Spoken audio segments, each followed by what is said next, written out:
Ini tandanya kamu perlu tambah daya jika arus yang melewati kWh meter mendekati atau bahkan lebih besar daripada MCB yang terpasang. Kodenya adalah 44 enter. Di sini tertera 4,258. MCB yang terpasang 25 ampere, artinya masih aman. Atau 09 enter. Ini merupakan daya kontrak yang bisa dilalui oleh kWh meter ini.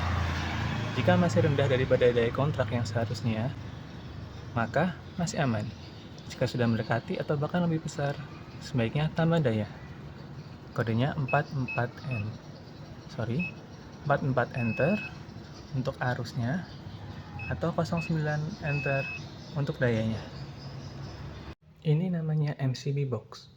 Fungsinya untuk memisahkan jalur masing-masing beban listrik. Jadi, misal di rumah kita ada beberapa jalur. Ada yang untuk dapur, kamar, untuk ruang tamu, dan untuk beberapa ruangan lainnya bisa dipisah-pisah. Ini akan memberikan pengaman sehingga ketika salah satu jalur trip, maka jalur yang lain masih akan tetap aman. Dan kita bisa mencari penyebabnya tanpa memadamkan jalur yang masih tidak mengalami gangguan. Poin utama di sini adalah nilai MCB di sini tidak boleh lebih besar daripada nilai MCB utama yang di kWh meter. Kenapa? Jika nilai MCB di sini lebih besar dari kWh meter dari MCB yang di kWh meter, maka fungsi untuk mengisolasi gangguan tidak akan terpenuhi. APAR adalah alat pemadam api ringan. Selalu digunakan pada bagian-bagian tertentu yang membutuhkan penanganan cepat pada pemadaman api. Terdapat berbagai macam jenis APAR yang digunakan sesuai dengan yang dibutuhkan. Nah, kalau ini dia menggunakan CO2. Biasanya CO2 paling efektif kalau digunakan pada dalam ruangan karena dengan meniadakan unsur oksigen diharapkan untuk pemadaman api dapat dilakukan secara optimal. Kita bahas lagi jenis-jenis lain APAR selain CO2 di kesempatan lain. Helm safety adalah salah satu APD wajib yang digunakan untuk seluruh pelaksana maupun pengawas di sebuah pekerjaan. Adapun perbedaan warna dan sebagainya sesuai dengan fungsi dan kebutuhan. Sebagai contoh, ada yang berwarna putih dan berwarna merah.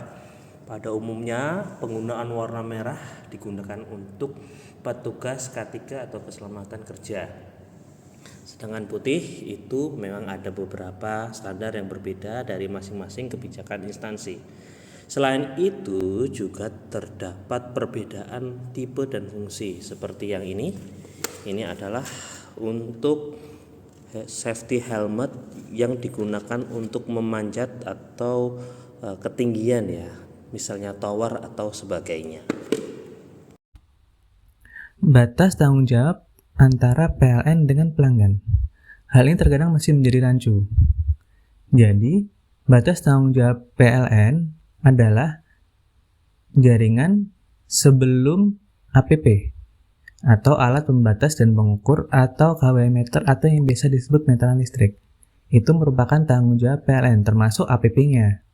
Jadi jika ada kerusakan di jaringan, di tiang listrik, di trafo, atau bahkan di APP-nya sendiri, di MCP-nya yang di kWh meter itu, silakan lapor ke PLN untuk diperbaiki atau diganti. Tetapi, jika ada kerusakan di dalam instalasi rumah atau kantor atau bangunan setelah meteran listrik, itu merupakan tanggung jawab pelanggan dan PLN tidak bertanggung jawab untuk memperbaiki instalasi tersebut jika terjadi kerusakan. Jika kalian merasa lampu di rumah kalian berkedip di jam-jam tertentu, kalian bisa mengukur tegangan di rumah kalian. Bisa jadi itu disebabkan karena tegangannya drop. Tapi, jika kalian tidak memiliki voltmeter atau multimeter, kalian bisa mengukur menggunakan kW meter khusus, kW meter token atau prabayar dengan kode 41 enter dan akan menunjukkan berapa tegangan di rumah kalian. Jika tegangannya masih normal untuk beban rumah tangga, satu fasa sekitar 220 volt. Tetapi, jika tegangan menunjukkan di bawah 200 volt atau lebih turun lagi, silakan lapor ke PLN. Jika tegangan normal, kemungkinan terjadi gangguan di peralatan atau instalasi rumah pelanggan.